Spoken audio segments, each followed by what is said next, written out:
ज्ञानबा तुकारामांचा जयघोष करीत आषाढी यात्रेसाठी लाखो भाविक पंढरीच्या दिशेने मार्गक्रमण करीत आहेत. संत ज्ञानेश्वर आणि संत तुकाराम महाराज यांचे पालखी सोहळे हरिनामाचा गजर करीत पंढरीकडे निघालेले आहेत. अशाच वेळी या पालखी सोहळ्यात एक मोठा अनर्थ घडला, पण कुणाच्या तरी रूपात साक्षात पांडुरंग धावला आणि वारकरी बचावले.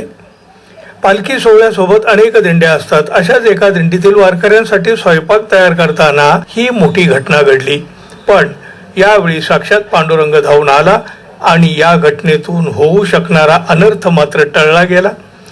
भक्तांच्या संकटात पांडुरंग मदतीला धावल्याच्या अनेक कथा आपण ऐकलेल्या आहेत, पण आजच्या काळात देखील अशी ही एक घटना घडली, पण अनर्थ मात्र टळला.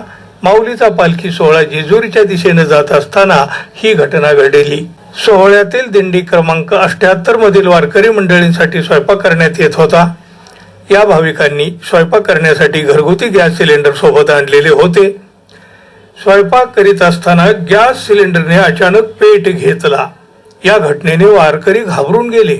पेटलेल्या सिलेंडरची आग वाढतच होती आणि वारकरी अधिकच घाबरत होते. तरीही काही वारकऱ्यांनी धाडस दाखवले आणि आग विझवण्याचा प्रयत्न केला. वारकऱ्यांनी पेटत्या गॅस सिलेंडरवर वाळू फेकत ही आग विझवण्याचा प्रयत्न केला, पण ही आग पूर्ण विझू शकली नाही. आजूबाजूला मोठ्या संख्येने वारकरी आणि सिलेंडरला लागलेली ही आग, सगळाच प्रकार भीतीदायक होता. या घटनेची माहिती अग्निशामक दलापर्यंत पोहोचली.